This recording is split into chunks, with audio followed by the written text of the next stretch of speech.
Entonces vamos a abrir nuestras Biblias en Romanos capítulo 7 y hoy vamos a estudiar los versículos 1 al 6. Romanos capítulo 7, versículos 1 al 6. Dice, lo vamos a leer alternadamente, empiezo con el 1, ustedes responden el 2 y así nos vamos hasta el versículo 6 que leeremos todos juntos. Dice Romanos 7:1, ¿acaso ignoráis, hermanos, pues hablo con los que conocen la ley, que la ley se enseñorea del hombre entre tanto que éste vive?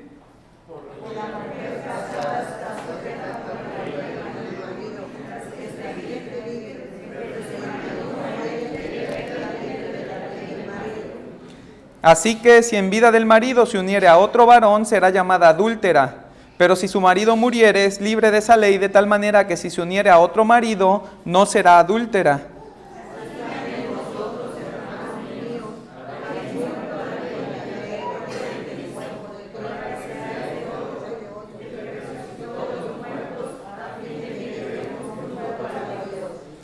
Porque mientras estábamos en la carne, las pasiones pecaminosas que eran por la ley, obraban en nuestros miembros llevando fruto para muerte.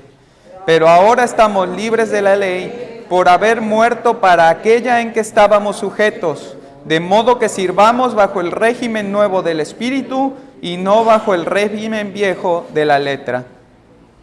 Padre, te agradecemos, Señor, porque tu palabra es preciosa, Señor, porque ella nos comunica las verdades que tú quieres que sepamos, Señor.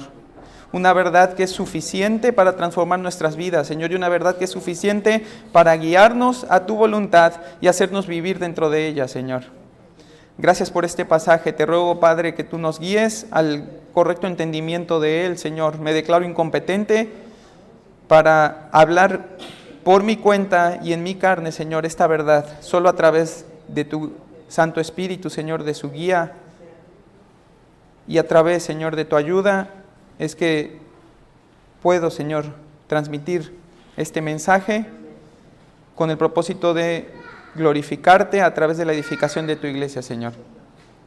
Te rogamos que nos acompañes, Señor, que ilumines nuestro entendimiento y que nos dé, Señor, el poder, la capacidad de transformar nuestra vida, cambiar nuestras obras, Señor, a través de la Escritura. Te lo ruego en el nombre de tu Hijo Jesucristo. Amén. Bien, hermanos, pues recordarán que el domingo pasado concluíamos el capítulo 6 de Romanos y establecíamos esa relación que se genera con Cristo como Señor y nosotros como siervos, o lo que es lo mismo como esclavos, a partir de esa obra redentora que Él efectúa en nosotros.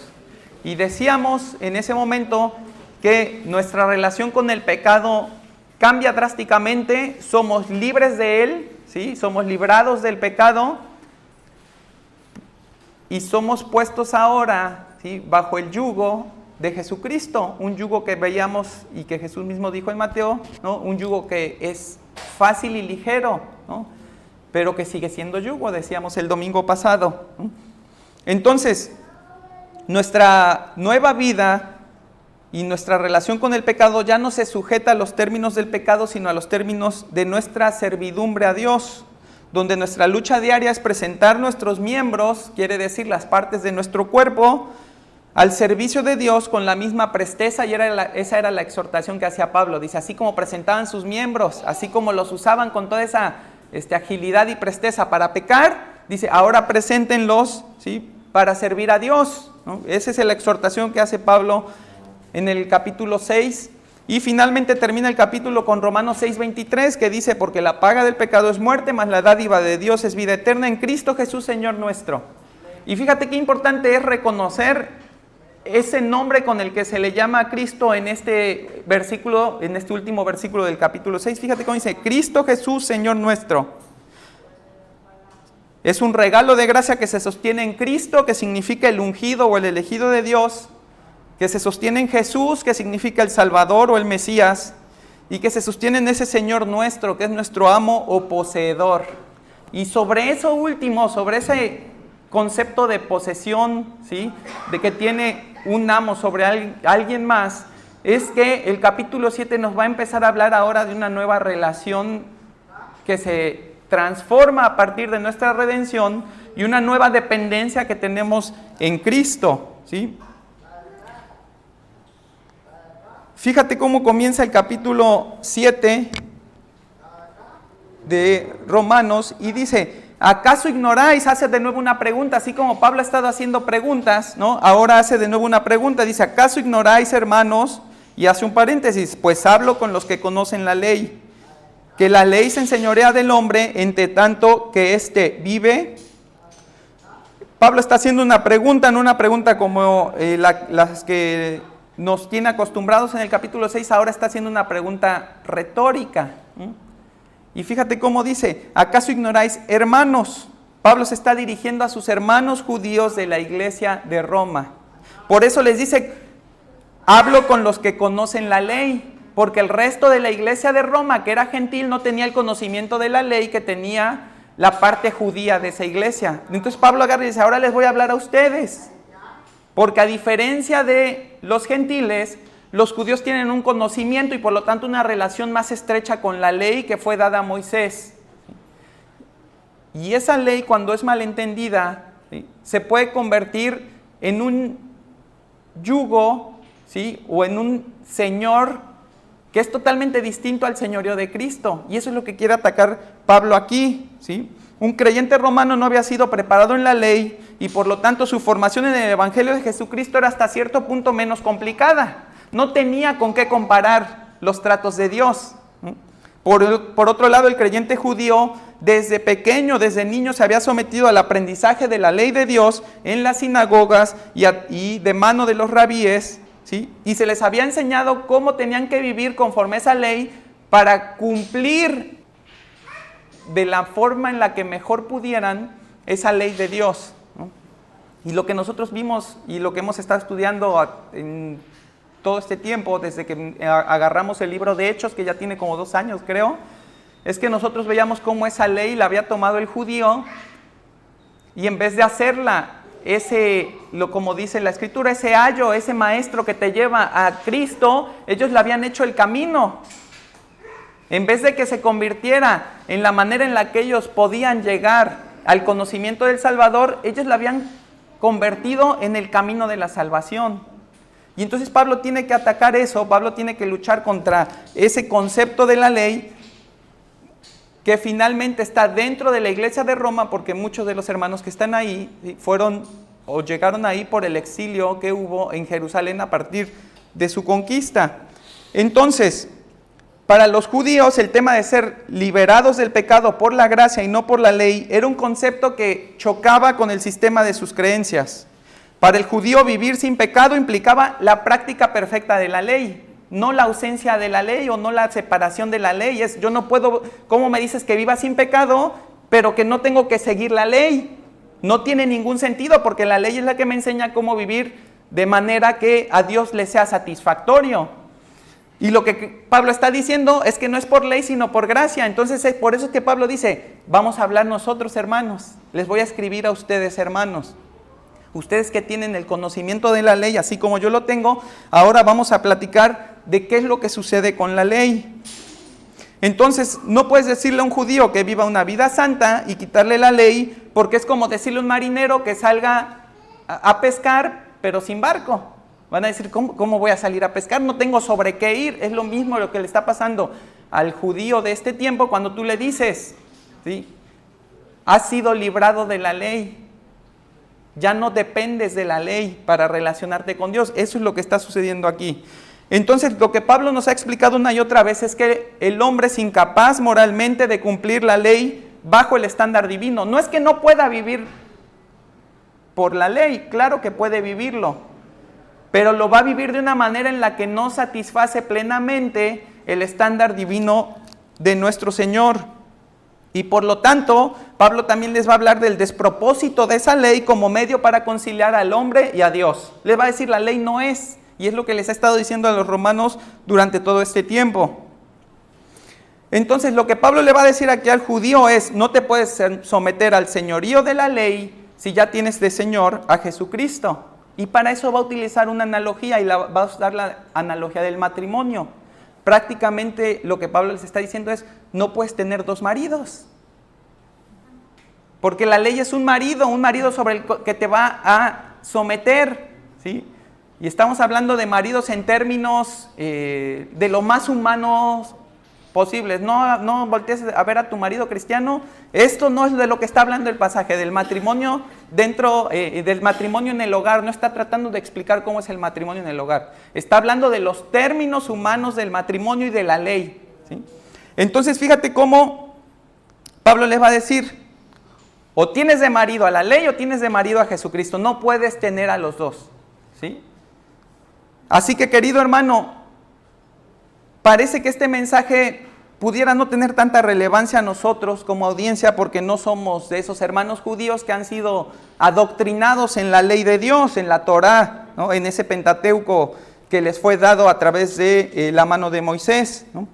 Pero qué hermosa es la palabra de Dios, que nos insta en todo momento a una comprensión más profunda del carácter de nuestro Señor, y a través de esa comprensión más profunda, a amarle más y servirle mejor. Así que aunque no seamos judíos entrenados en la ley y enseñados a vivir bajo esa ley, la realidad es que hay tanto que aprender del carácter de Dios en este pasaje, que seguramente Dios va a hacer algo en nuestras vidas con esta enseñanza. Algo particular en tu vida, en la mía, a través de esta enseñanza. Así que Pablo comienza con una pregunta retórica, y fíjate cómo dice: ¿acaso ignoran que la ley se enseñorea del hombre mientras vive? Cuando dice enseñorearse se refiere a alguien que ejerce dominio o poder sobre otra persona. Muy similar a lo que vimos con el tema del pecado, ¿no? Que veíamos en el capítulo 6, que nosotros estábamos bajo la esclavitud del pecado, o sea que el pecado era el Señor. Ahora dice: ¿acaso ignoras que la ley se enseñorea del hombre mientras vive? La única respuesta del judío que era posible escuchar aquí es: no lo ignoramos. Ellos sabían que mientras tú vives te tienes que someter a la ley. Una vez que mueres, ¿de qué te sirve? No tienes ni tú la capacidad de someterte a la ley, ni la ley la capacidad de someterte. Por mucho que la ley dé ordenanzas, instrucciones de cómo vivir o cómo hacer las cosas, pues una vez muerto eso ya no tiene ni relevancia alguna. Entonces, como principio básico de la función de la ley es útil para los vivos y completamente inútil para los muertos. No hay algo que un muerto pueda hacer para cumplir la ley. Una vez que un hombre muere, esa capacidad de la ley de regir o de enseñorearse sobre la vida de cualquier hombre se acaba, ¿no? Y entonces Pablo nos va a introducir a una analogía, y fíjate lo que dice el versículo 2. Porque la mujer casada está sujeta por ley al marido mientras éste vive, pero si el marido muere, ella queda libre de la ley del marido. Para darle mayor comprensión al pueblo judío, a los hermanos judíos de ahí de la iglesia de Roma, Pablo va a tomar la ley del matrimonio de acuerdo a la ley judía. Y como les decía hace un momento, no es el propósito de Pablo explicar cómo debe ser el matrimonio a los ojos de Dios, sino cómo funciona la ley del matrimonio entre los hombres. Y va a decir el pasaje: porque la mujer casada está sujeta por la ley al marido mientras éste vive. No está hablando de una sujeción práctica de la mujer a su marido, ni del sometimiento mutuo que se nos ordena en la Escritura. Si quieres aprender más de eso, entonces ve a Efesios capítulo 5, y ahí te va a decir cómo te debes someter unos a otros, y después te va a decir cómo las casadas deben estar sujetas a sus maridos, y después le va a decir a los maridos cómo deben amar a su mujer. Ahí es donde puedes encontrar esa enseñanza de cómo funciona el matrimonio en el plan de Dios. Pero aquí lo que está hablando es cómo funciona la ley. Fíjate cómo la mujer entonces está sujeta al marido mientras él vive. El vínculo lo genera la ley a través de ese dominio que se transfiere al hombre con el que la mujer se casa. La mujer ya está sujeta a la ley en muchos aspectos, y el hombre también ya están sujetos a la ley. Pero mientras no se casen, no están sujetos a la ley del matrimonio, ¿verdad? Están solteros, no necesitan sujetarse a esa ley del matrimonio, someterse a ella. En el momento en el que unen sus vidas, en el momento en el que contraen matrimonio, en ese momento tienen que empezar a sujetarse a la ley del matrimonio, y lo que hace esa ley es concederle al varón la autoridad sobre la mujer para que la mujer se sujete a ese varón. ¿Pero qué los une? La ley. Es lo que nos está diciendo aquí, ese es el vínculo. Esa es la razón por la que la mujer casada se sujeta al marido, ¿sí?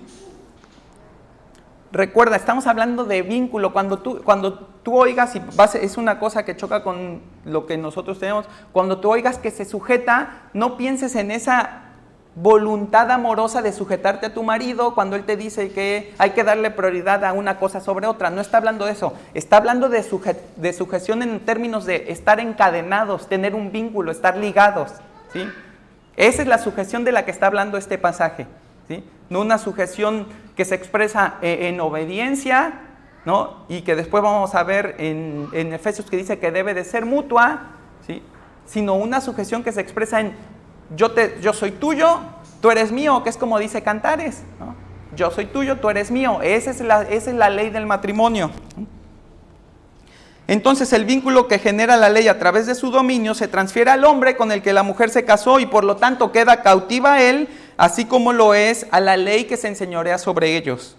Entonces, mientras el marido viva, la mujer no es libre de unirse con cualquier otro varón porque ya tiene un vínculo. Está cautiva a su marido y su marido está cautivo a ella. Tampoco el marido puede ir y casarse con todas las que quiera porque no es como funciona la ley. Ya se generó un vínculo entre nosotros y ese vínculo nos mantiene unidos porque es lo que dice la ley.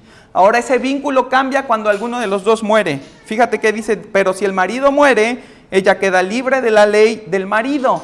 O lo que es lo mismo, de la ley del matrimonio, es lo que está diciendo el pasaje.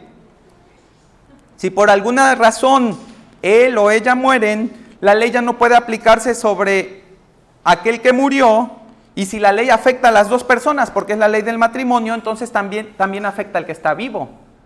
No puedes decir, sigo casado, ¿con quién estás casado? Pues con el que se murió, ya no estás casada, ya no está vivo él, ¿sí? Ya no hay una unión como tal. ¿Por qué? Porque esa ley que los unía no puede regir a un hombre muerto, no puede aplicársele a un hombre muerto o a una mujer muerta.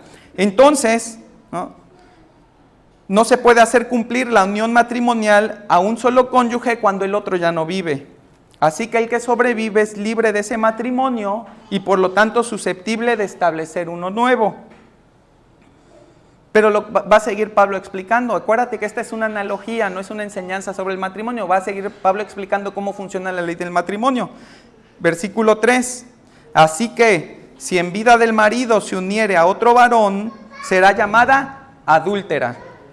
Pero si su marido muriere, es libre de esa ley de tal manera que si se uniere a otro marido, no será adúltera.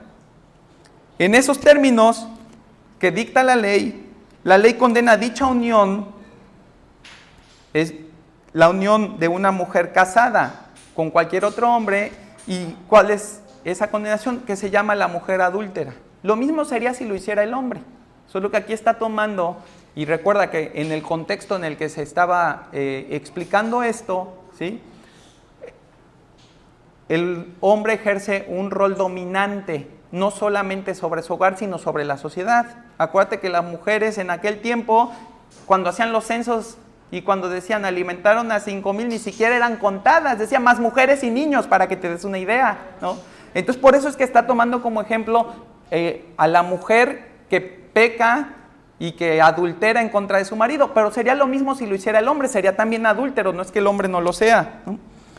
Entonces la única forma amparada por la ley de librarse de ese dominio correctamente, y correctamente quiere decir que todas las partes estén satisfechas, es a través de la muerte del esposo, no a través del divorcio, sino a través de la muerte del esposo. Recordemos que la Biblia dice que Dios les dio el divorcio por la dureza de su corazón, porque ni siquiera llegaron al punto de poderse perdonar. Era tan duro su corazón que la carta de divorcio fue, bueno, se quieren divorciar, divórciense, es lo que quieren, háganlo, no les va a ir bien, pero háganlo. Es como y volvemos al punto, cuando le dijo Israel, quieren rey, ténganlo, no les va a ir bien, se van a deber a ellos de por vida, les van a tener que dar a sus hijos, todo lo que ustedes trabajen se lo van a tener que dar a ellos, pero quieren rey, pues ténganlo, ¿no? Yo no quiero que ustedes tengan rey si yo soy su rey, ¿no? Es lo mismo con el tema del divorcio. Entonces, aquí estamos viendo que la única forma amparada para librarse de ese matrimonio de manera en la que todos queden satisfechos es a través de la muerte de alguno de los cónyuges, ¿sí? Si hay una unión posterior al matrimonio, mientras existe un matrimonio previo, entonces lo que se considera en términos de la ley es el adulterio. Y fíjate lo que dice el versículo 4, y aquí es donde ya entramos a la aplicación. Todo lo demás fue el contexto, todo lo demás es para que los judíos en términos de la ley que entienden puedan entender lo que se les va a decir ahora. Así también vosotros, hermanos míos, habéis muerto a la ley mediante el cuerpo de Cristo, para que seáis de otro, del que resucitó de los muertos, a fin de que llevemos fruto para Dios. Aquí está la riqueza del pasaje, y es la analogía que aplicamos a nuestras vidas. Fíjate lo que les va a decir, y esta es la primera verdad. Has muerto a la ley por medio de el cuerpo de Cristo. Cuando se refiere al cuerpo de Cristo no se está refiriendo al cuerpo de Cristo en vida, sino era la palabra que se utilizaba para hablar del cuerpo de alguien que murió. Entonces dice, has sido librado, has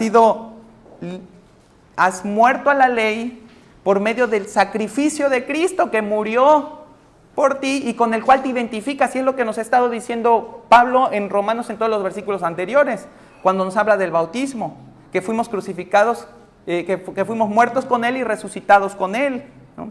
Y eso es lo que nos está diciendo aquí, dice, ustedes han muerto a la ley mediante el cuerpo de Cristo para que seas de otro.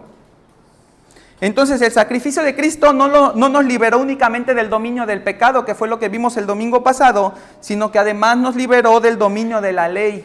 Por lo tanto, no estamos obligados a vivir para ninguno de esos dos amos nunca más. Así que si ya no debemos presentar nuestros miembros para servir al pecado, que era lo que decía el domingo pasado, el capítulo 6, tampoco debemos presentar nuestros miembros para someterlos a la ley. Ahora, entendamos por ley ese conjunto de normas dadas por Dios al pueblo de Israel con el propósito de hacerles evidente su incapacidad moral y su pecado. No nos referimos en el concepto general que nos muestra la palabra acerca de la ley de Dios, que es todo el consejo de la palabra de Dios. No es que la ley de Dios como palabra completa, como escritura, no sirva de nada. Es esa ley en específica que va a decir la escritura que fue dada por medio de la letra en piedras. Esa es la ley a la que se está refiriendo aquí, no a todo el consejo de Dios a través de la escritura. Entonces, cuando hablamos de ley, hablamos de esos términos que el hombre tomó y adaptó a su propia conveniencia para intentar justificarse delante de Dios. Cuando hablamos de ley, hablamos de la dureza de la letra que fue puesta como tropiezo y no como camino. Eso fue lo que Dios hizo con la ley. Le dijo, mira, te voy a poner una ley con la que te tienes que estar tropezando y cayendo y dándote cuenta que no puedes y no puedes y no puedes, para que vengas a mí y me digas, Señor, ¿qué hago? Porque esa ley que me diste yo no la puedo cumplir. Y a través de ese reconocimiento de tu incapacidad, entonces, a la luz de esa esperanza de un Mesías que le fue dada desde Adán, ¿no?, pasando por todos los patriarcas y que les fue confirmada a través de Moisés, ¿no?, a través de esa esperanza de un Mesías, dijeran, Señor, por la ley no puedo, yo confío en el que vas a mandar a librarme porque no es por la ley. Entonces esa es la ley a la que dice Pablo que nosotros hemos muerto. Esa es la ley a la que dice Pablo que nosotros, así como en el matrimonio, cuando un cónyuge se muere, ¿sí?, y se rompe el vínculo de la ley, así cuando nosotros morimos en Cristo, ¿sí?, se rompió ese vínculo de la ley que había con nosotros. Y entonces, ¿qué crees? ¿Qué crees que pasa cuando se rompe ese vínculo? ¿Qué dice ahí? ¿Qué pasa cuando el cónyuge muere? ¿Cómo queda la persona? ¿Libre para qué? Para unirse a otro. Esa es la verdad número 2. Eres de otro, del que resucitó de los muertos, va a decir el pasaje. Fíjate cómo dice, para que seáis de otro, del que resucitó de los muertos. Así como veíamos el domingo pasado que nuestra muerte no nos hizo agentes libres, agentes libres del pecado para servir a quien querramos o incluso para servirnos a nosotros mismos, sino que simultáneamente fuimos hechos esclavos al servicio de Cristo, ¿sí? Nuestra muerte a la ley no nos deja sin esposo para que salgamos a las plazas a buscar con quién nos queremos unir o que disfrutemos de la soltería, ¿no? Esa soltería que tanto aprecian muchas personas que dicen, no, yo para qué me echo compromisos, mejor estoy así soltero, ¿no? Ya no estoy esclavizado acá, ya no estoy sujeto acá, ya no tiene la ley dominio sobre mí, ahora sí soy libre, ahora yo puedo escoger qué. Así como veíamos el domingo pasado, que en relación al pecado eso no es así, lo mismo es ahora en relación a la ley, eso no es así. Fíjate que el versículo dice, para que seáis de otro. Nuestra inmediata liberación de la ley nos permitió, por gracia, ser unidos en matrimonio eterno con Jesucristo. La frase ser de otro se utiliza en el versículo anterior y es la misma palabra que se utiliza en el versículo 3 cuando se refiere a la unión de la mujer con el varón en el matrimonio. Fíjate, el versículo 10 del versículo 3 dice, así que si en vida el marido se uniere, es lo mismo, es la misma palabra que dice se uniere a lo que dice el versículo 4, ser de otro. Es una unión de matrimonio. No nada más así como que quede libre, no, ya esa unión ya se efectuó, ya se unieron en matrimonio. Vuelve a decir, pero si su marido muriere, es libre de esa ley, de tal manera que si se uniera a otro marido, es la misma palabra, se uniere a la que vemos aquí que dice, para que seas de otro. Entonces, tan pronto como morimos y como la ley ya no tuvo dominio sobre nosotros, Cristo nos tomó y se unió a nosotros como se hace en el matrimonio, de forma inseparable. Y lo hizo transformando nuestro corazón de piedra en un corazón de carne, de tal forma que, así como Él nos amó, como dice Juan, nosotros le amamos a Él porque Él, ¿qué hizo? Nos amó primero. No es que nosotros ya le amábamos y decíamos, me casé con el equivocado, ¿no? Me casé con la ley, pero yo siempre anhelé estar casado con Cristo. No es cierto. Nosotros éramos desperdicio, éramos perdición, éramos pecado, éramos aberración delante de los ojos de Dios. Cristo nos amó primero y con ese amor con el que Él nos liberó por gracia, ¿sí? ¿Qué puso en nosotros? La capacidad de amarle a Él. Entonces, transformó nuestro corazón de piedra en un corazón de carne, de tal forma que así como Él te amó, tú lo amas y pueden vivir una eternidad de plenitud.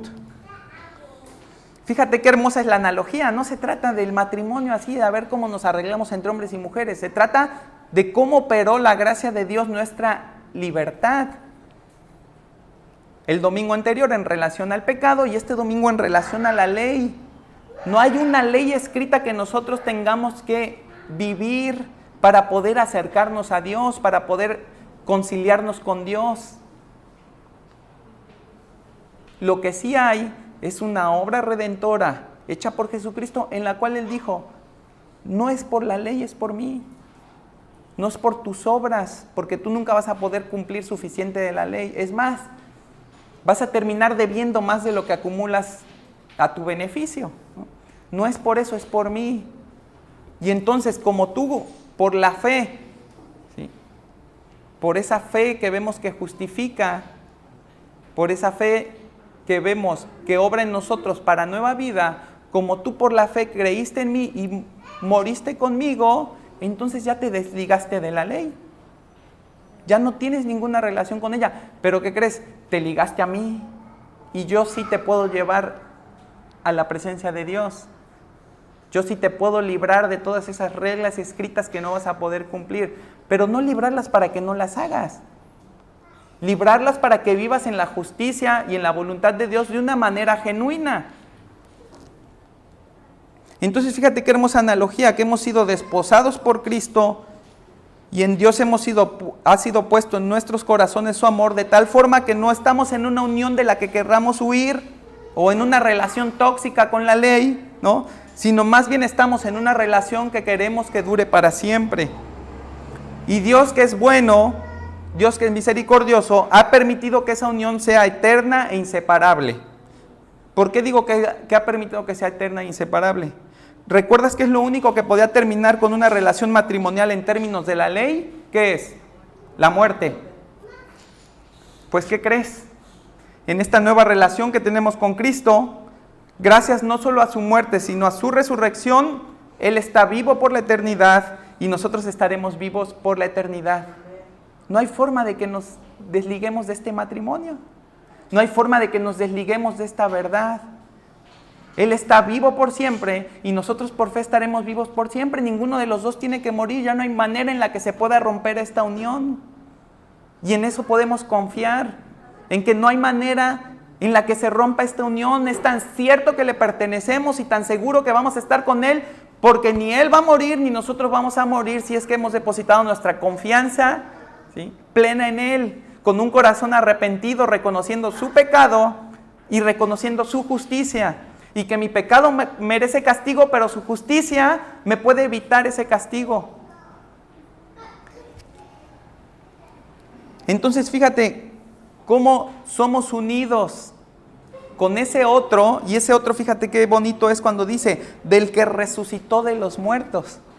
Al principio del versículo dice, han muerto a la ley mediante el cuerpo de Cristo, mediante ese cuerpo que se sacrificó y que murió y que estuvo ahí colgado en la cruz y puesto en la tumba.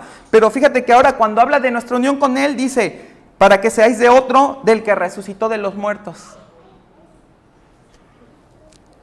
Y la tercera verdad, dice el versículo 4, a fin de que llevemos fruto para Dios.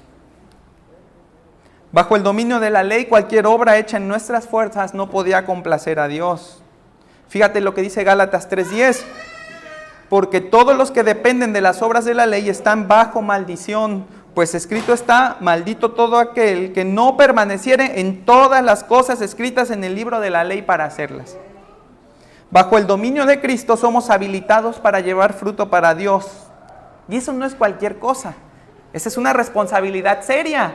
Así como veíamos el domingo pasado, que servirle llevando su yugo, ¿sí?, con la presteza con la que un esclavo le sirve a su amo, no es cualquier cosa. Llevar fruto para Dios tampoco lo es. Colosenses 1:9 dice, por lo cual también nosotros, desde el día que lo oímos, no cesamos de orar por vosotros y de pedir que seáis llenos del conocimiento de su voluntad en toda sabiduría e inteligencia espiritual, para que anden como es digno del Señor, agradándole en todo, llevando fruto en toda buena obra y creciendo en el conocimiento de Dios. Fíjate, todo lo que implica. Mira todo lo que implica llevar fruto, fortalecidos con todo poder conforme a la potencia de su gloria, para toda paciencia y longanimidad, con gozo dando gracias al Padre que nos hizo aptos para participar de la herencia de los santos en luz. Entonces, hermano, ahora que tienes comunión con Dios y que su palabra tiene sentido para tu vida, tú te estás llenando del conocimiento de su voluntad. Así es como llevamos fruto. ¿Qué es llevar fruto para Dios? Pues primero que nada es conocer su voluntad. ¿Qué es lo que quiere mi Señor? ¿Qué es lo que quiere mi esposo?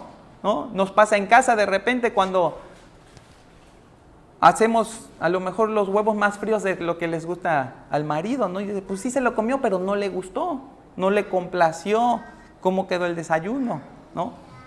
Porque conforme vamos conociendo al esposo, conforme vamos conociendo a la esposa, vamos haciendo las cosas de mejor manera, ¿no? El café que queme, ¿no? Ya sabes que si tú no le puedes dar un sorbo es que quedó bien para él o para ella, ¿no? Bueno, nosotros vamos conociendo la voluntad de Dios de tal forma que lo podemos convertir en una manera de vivir, lo podemos convertir en una manera de actuar, lo podemos convertir en dar fruto, que es el propósito por el cual nosotros hemos sido liberados de la ley. Entonces, una vez que tenemos el conocimiento de la voluntad, ¿qué vemos? Que eso nos da, ahí lo dice el pasaje, en toda sabiduría e inteligencia espiritual. Se habla mucho de las inteligencias, ¿no? Pero también hay inteligencia espiritual. El saber cómo vivir en la voluntad de Dios. El saber qué es la voluntad de Dios de tal manera que lo que yo pueda hacer con mi vida sea de agrado para Él. De tal manera que con esa inteligencia espiritual lo que yo haga le glorifique a Él y no a mí. Le glorifique a Él y no a otros hombres. Entonces fíjate cómo dice que eso nos da sabiduría e inteligencia espiritual para que nuestro andar, fíjate que dice, en toda sabiduría e inteligencia espiritual, para que andéis como es digno del Señor. Cuando hablamos de andar, hablamos de un camino, ¿no? ¿Qué es ese andar?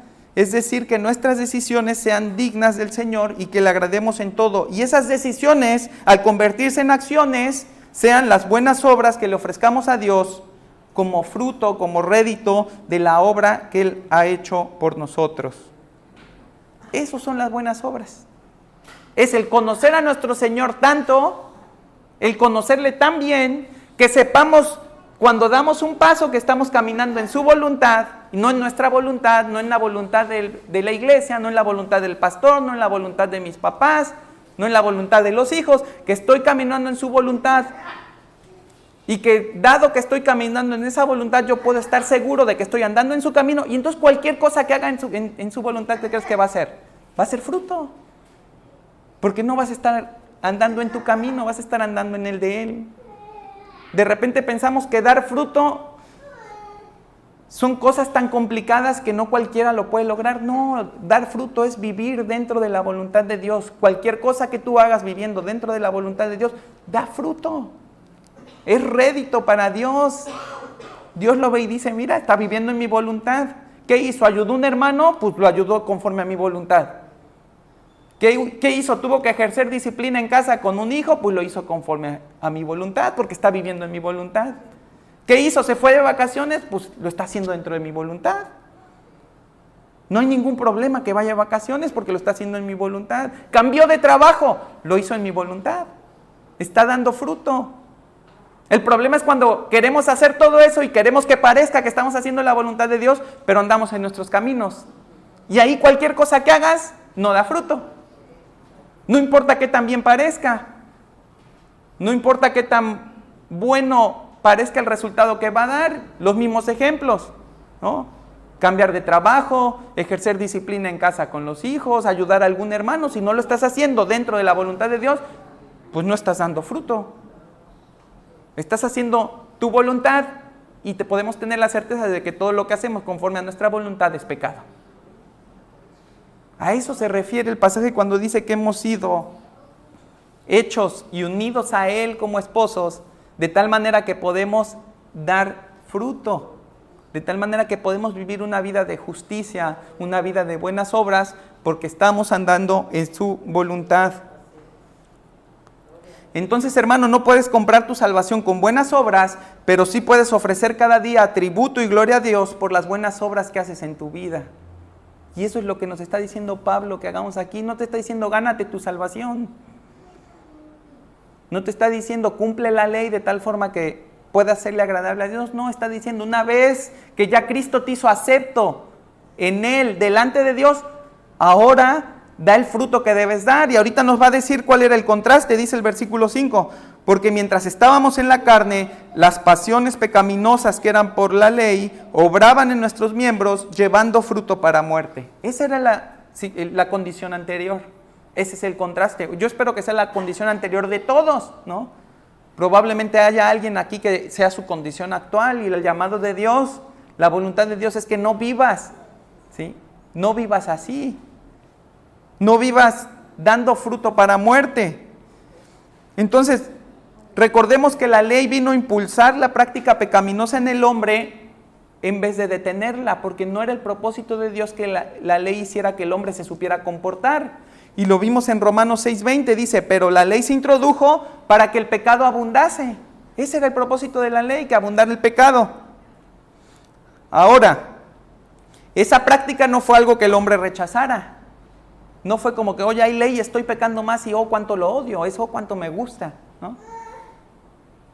Qué delicioso es pecar, dice el Salmo, o no me acuerdo si es el proverbio, creo que es el proverbio, el pan comido en oculto es sabroso. Esa práctica no fue algo que el hombre rechazara, más bien la abrazó y la volvió parte de su cotidianidad, deseando la compasión, y eso es lo que está diciendo el pasaje. Lo que dice el pasaje es que la sinergia entre nuestros afectos pecaminosos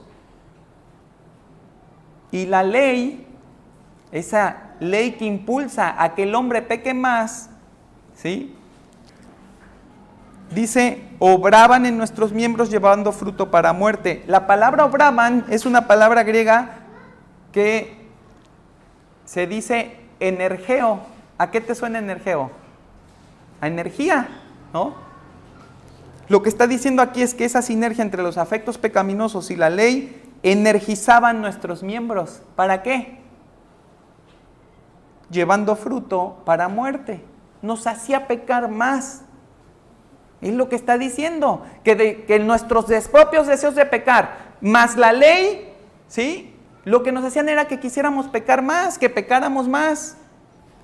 Casi como si fuera un Red Bull para pecar.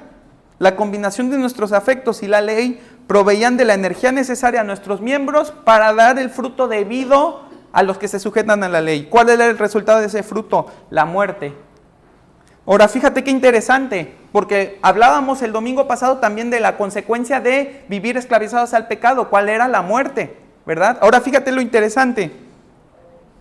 El pecado que nos esclavizaba nos daba como pago la muerte. Eso fue lo que vimos el domingo pasado. Tú tienes a tu Señor, el Señor te debe un salario porque tú le serviste, y el pecado que decía, pues te pago con muerte, no tengo otra cosa que ofrecerte, ¿no?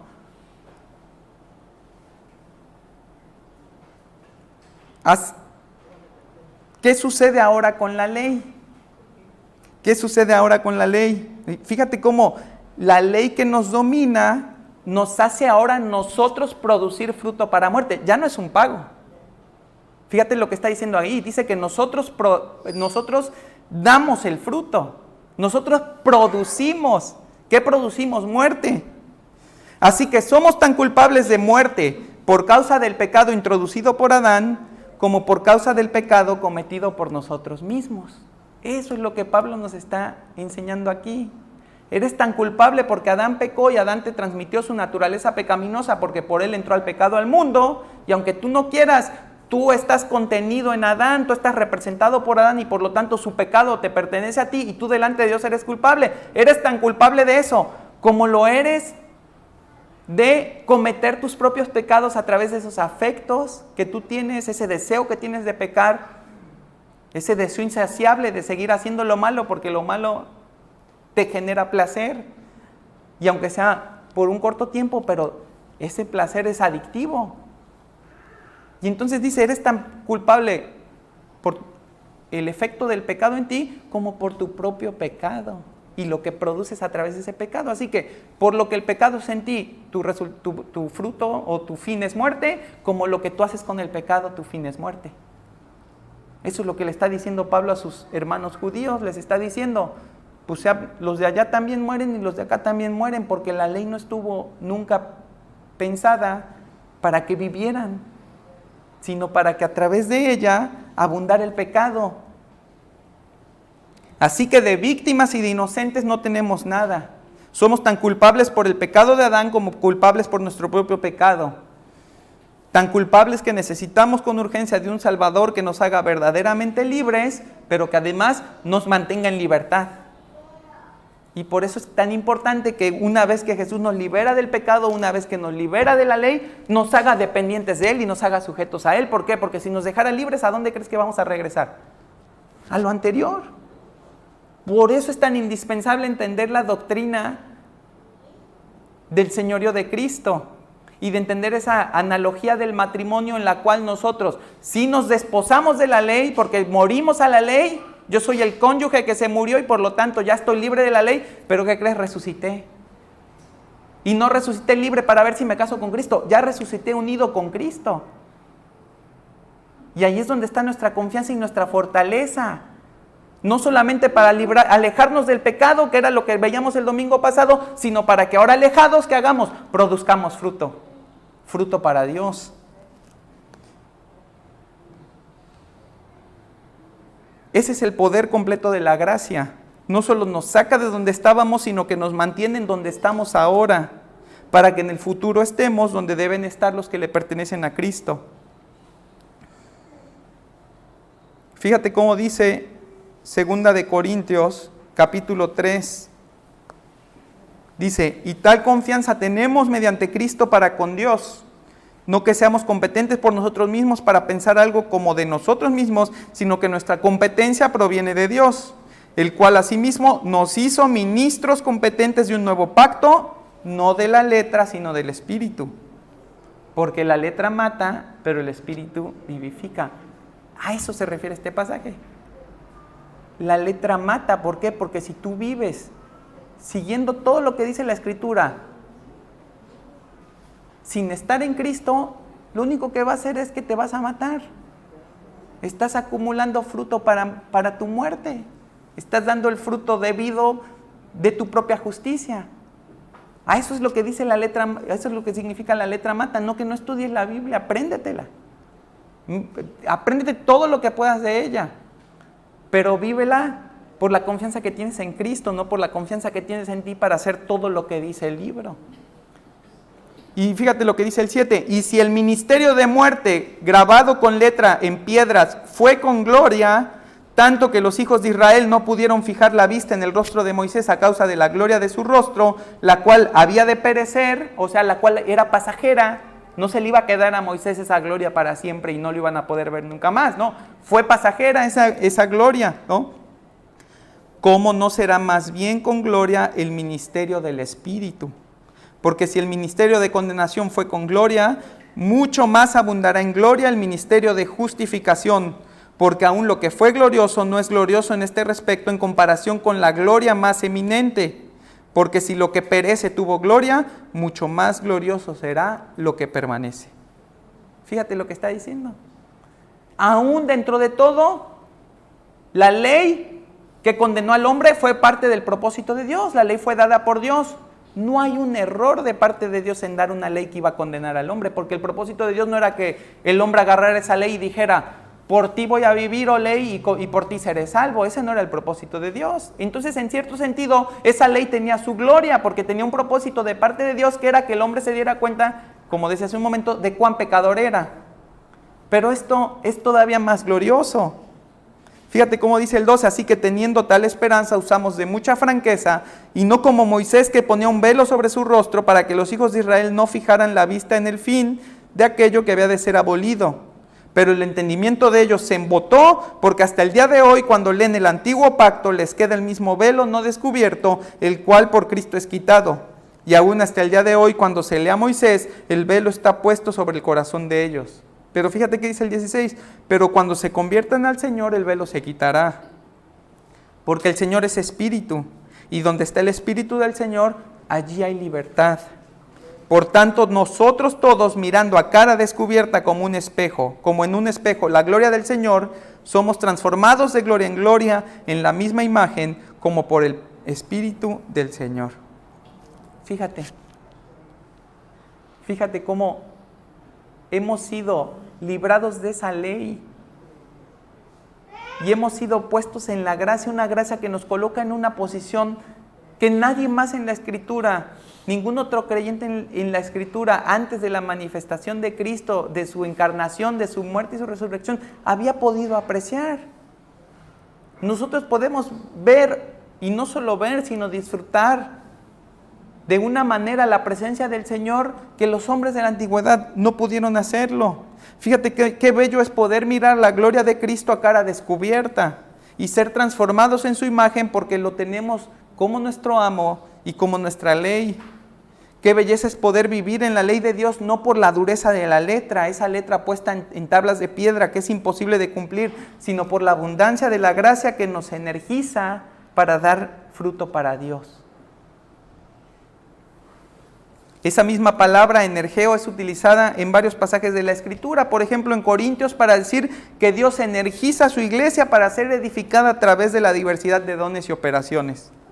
En 2 de Corintios 1, para decir que a través del sufrimiento y de la tribulación se energiza la consolación y la salvación de nosotros y de la consolación y la salvación que compartimos con los hermanos. En Gálatas 5:6 se nos anima a estar firmes en la libertad, agarrándonos firmes de la fe que se energiza por el amor. Es esa misma palabra. Fíjate cómo cambia la energía que da la ley a la energía que da Dios. Filipenses 2:13 nos afirma que Dios energiza en nosotros tanto el querer como el hacer por su buena voluntad. Es la palabra que se está usando. Santiago 5:16 dice que la oración eficaz y energizada del justo es poderosa. Cuando dice la oración eficaz del justo puede mucho, eficaz no solo es eficaz ahí, quiere decir eficaz y energizada, que es poderosa porque viene de parte de Dios. Esa es la oración que puede mucho. Por eso dice Cristo, piden y no reciben, porque piden mal para gastar en sus deleites. ¿Cuál es la oración poderosa? La que es conforme a la voluntad de Dios. Porque ¿qué crees? Si es la voluntad de Dios, se va a cumplir. Esa es la oración poderosa. No que de repente cada quien tenga distintos poderes y que dependiendo de quién se pare aquí será si la oración es eficaz o no. No. Es que la oración que está dentro de la voluntad de Dios es poderosa porque Dios siempre va a hacer su voluntad. Y si no oramos conforme a esa voluntad, obviamente no vamos a recibir lo que pedimos. Y si lo recibimos, pobres de nosotros, que recibimos lo que queremos en vez de lo que Dios quiere darnos. Y termina el versículo 6, dice, pero ahora estamos libres de la ley por haber muerto para aquella en que estábamos sujetos. De modo que sirvamos bajo el régimen nuevo del Espíritu y no bajo el régimen viejo de la letra. Prácticamente Pablo está resumiendo. Dice que ya somos libres de la ley porque morimos a ella en Cristo, es lo que vimos en el versículo 4. Dice, ahora vivimos en una nueva vida, regida por el Espíritu y no por la letra. Cuando dice ahí el régimen del nuevo o el régimen nuevo del Espíritu y no bajo el régimen viejo de la letra, realmente la Reina Valera le agregó esa palabra régimen. No está dentro del original, ¿sí? Pero de todos modos tiene sentido. Yo creo que finalmente la agregó porque le da sentido a el dominio de la ley en la vida antigua y el dominio de la gracia, el dominio de Cristo, del Espíritu Santo en esta vida nueva. Pero si tú vas a otras versiones de la Escritura, lo que dice ahí es de modo que sirvamos al Espíritu bajo la nueva vida y no a la letra bajo la vieja vida, es lo que está diciendo. No habla realmente de algún régimen ahí que nosotros podamos identificar como tal. Pero eso no es lo importante es esto. Ahora somos verdaderos adoradores, que en espíritu y en verdad, en correspondencia a la gracia y al amor de Dios, se entregan a su señorío y a su servicio en espíritu, genuinamente, y en práctica, como sometiendo sus miembros para dar fruto a través de las buenas obras. No somos hombres y mujeres sin ley, somos hombres y mujeres sujetos al dador de la ley. Y eso nos debe de quedar bien claro. Por eso debemos de tener bien clara cuál es nuestra relación con la ley. No dependemos de la ley para ser reconciliados con Dios. ¿Pero de quién dependemos? Del dador de la ley. ¿Y no acaso el dador de la ley expresó su voluntad en esa ley? Entonces fíjate, no se trata de que vivamos por la ley, pero sí se trata de que busquemos vivir bajo la ley de Dios, bajo los preceptos que Dios dictaminó ahí, no bajo los añadidos que el hombre le quiso poner para hacer la ley o más suave o más dura, dependiendo de qué quisieran lograr, pero sí bajo ese consejo divino que Dios expresó a través de la ley que le dio a Moisés, de tal manera que nosotros podamos tener la certeza de que estamos viviendo bajo los parámetros divinos de su voluntad. No somos libres entonces de la ley en el sentido de que no debamos responder a ella ni debamos escucharla, sino pues ni siquiera nos serviría tener todos esos libros en la Biblia, mejor nos fuera no tenerlos si no tiene sentido la ley para nosotros. Nos debemos al Señor de la ley y ese Señor de la ley nos capacita, nos habilita para que vivamos por su ley en espíritu y en verdad, de manera genuina, de manera real, ya no por nuestras fuerzas sino por las suyas. Ya no por nuestra voluntad, sino por la suya. Ya no con nuestras intenciones, sino con los propósitos de parte de Dios. Entonces no somos hombres y mujeres sin ley, somos hombres y mujeres sujetos al dador de la ley, que no viven conforme a la palabra muerta, sino conforme a la palabra viva y eficaz. Somos propiedad del Verbo que se hizo carne y habitó entre nosotros y contemplamos su gloria sin velo, de tal forma que podemos apreciar su grandeza y su belleza y anhelarla proactivamente, haciendo la voluntad de Dios para parecernos a su Hijo amado. Eso es el resultado de esa libertad que Cristo nos dio de la ley, el que nosotros podamos tener de nuevo la capacidad dada por Él para hacer esas obras. Y como dice Colosenses o era Corintios, no me acuerdo, de tal manera, dice, transformados de gloria en gloria, en la misma imagen como por el Espíritu del Señor. Transformados de gloria en gloria de tal manera que nos parezcamos cada vez más a Jesucristo. Y eso es lo que Pablo nos está enseñando aquí. Nos está diciendo, ya no tienes vínculo, ya no estás encadenado a la ley, ya fuiste librado de esa ley. Pero simultáneamente fuiste desposado por Cristo, fuiste unido a Él, ese es tu nuevo marido. A Él te debes, a Él estás ligado. ¿Y qué crees? Ni Él va a morir, ni tú vas a morir, es una unión eterna. Y gracias a Dios que depende de eso. Gracias a Dios que depende de la resurrección de Jesucristo, que nosotros también vamos a ser resucitados, porque no hay manera en la que nosotros podamos desvincularnos de Él. Esa es la belleza de la gracia, que no solo saca, sino que mantiene. Esa es la confianza que nosotros podemos depositar, esa es la esperanza, que no vamos a estar delante de Él porque una vez que nos sacó nosotros corrimos tan duro como pudimos para llegar, sino que a pesar de que no podíamos correr como debíamos correr, Él nos seguía llevando. Y siempre fue Él y siempre fue su mano la que nos fue llevando, nos fue sosteniendo, nos fue manteniendo, de tal manera que vamos a disfrutar, así como cantábamos hace un momento, de esa eternidad en su presencia, de esa gloria eterna. De tal manera que Él va a presentar a su iglesia como una, ¿qué? Esposa, sin mancha y arruga. Él se la va a presentar, no la iglesia se va a presentar. No nos estamos aquí nosotros haciendo garras, como luego decimos, para ver cómo llegamos al matrimonio, no. Es su obra, es su poder, es su energía la que opera en la iglesia de tal manera que Él se la va a presentar sin mancha y arruga. ¿Cuál es nuestra responsabilidad? Dar fruto, vivir en su voluntad. Ahora sí, como dicen, dar resultados. ¿Y cuáles esos resultados? Todo lo que hagas dentro de la voluntad de Dios. Todo lo que hagas en tu hogar, en tu vida privada, en lo personal, en ese tiempo que tú le dedicas para conocerlo, en tu trabajo, en la iglesia, en el lugar a donde vas a lo mejor jugar algún deporte o donde te entretienes, en el hobby que tienes con ese grupo de personas. Todo lo que hagas, hazlo dentro de la voluntad de Dios. Ese es el fruto. Y ese fruto es responsabilidad darlo.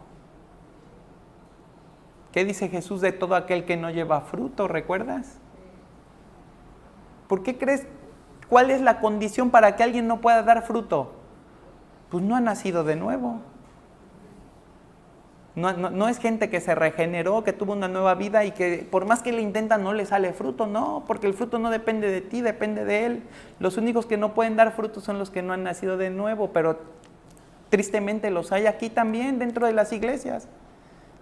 Los hay aquí también diciendo que Cristo es su Señor y que todo lo hacen para gloria de Cristo y de todos modos no dan fruto. Y parecen los fruteros esos como de antes se usaban más, ¿no? De esos que había en los comedores de antes, con el plátano ese de plástico, que llegaba el niño y le daba la mordida y pues resultó que no era, ¿no? Entonces, tenemos la capacidad de dar fruto verdadero. Démoslo, es nuestra responsabilidad. Somos fértiles, es lo que está diciendo ese pasaje. Ahora somos fértiles, podemos dar fruto, porque antes no lo éramos. Antes solo dábamos fruto para muerte. Vamos a ponernos de pie.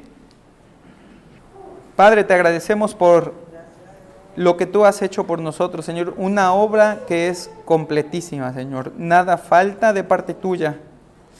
Todo está hecho, todo está logrado a través de la obra de Jesucristo, Señor.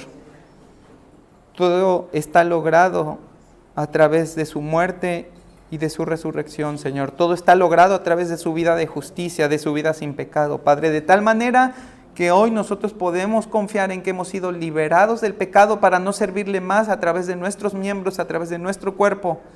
Y también liberados de la ley para no dar más fruto para muerte, sino dar fruto para ti, Señor. Padre, tú vas a demandar ese fruto. Tú vas a exigir, Señor, ese fruto. Porque te pertenece, Señor, porque tú has hecho todo para que nosotros lo demos, Padre. Señor, ayúdanos Auxílianos, Padre, socórrenos a través de tu Espíritu Santo, a través de la verdad de tu Escritura, Señor, de tal manera que podamos dar ese fruto para ti, de tal manera que podamos ser buenos mayordomos de todo lo que nos has dado, Señor, de cada recurso que nos das en tiempo, Señor, en dones monetarios, Señor, de cada talento, cada habilidad que tú has puesto en nuestras vidas, de la salud también que nos das, Señor, y aún de nuestra fe en los momentos de enfermedad. Tú esperas fruto, Padre, y te rogamos que tú nos ayudes para darte ese fruto, Señor, y para darlo a tiempo, para darlo siempre, Señor. Que no seamos de temporadas, Padre, de dar frutos, que seamos constantes, de tal manera que nuestra vida pueda glorificarte y nuestra vida pueda exhibir esa obra de Jesucristo, y que otros hombres y mujeres que no te conocen al verla puedan venir al conocimiento tuyo, Señor. Padre, gracias por nuestra iglesia, gracias porque tú nos has reunido, Señor, porque tú eres nuestra cabeza, porque tú eres nuestro poder, Señor, nuestra energía para hacer tu voluntad. Y que tú nos lleves con tu bendición, que tú nos guardes y que todo esto que aprendimos hoy lo podamos poner en práctica, Padre. Te lo rogamos en el nombre de tu Hijo amado Jesucristo. Amén.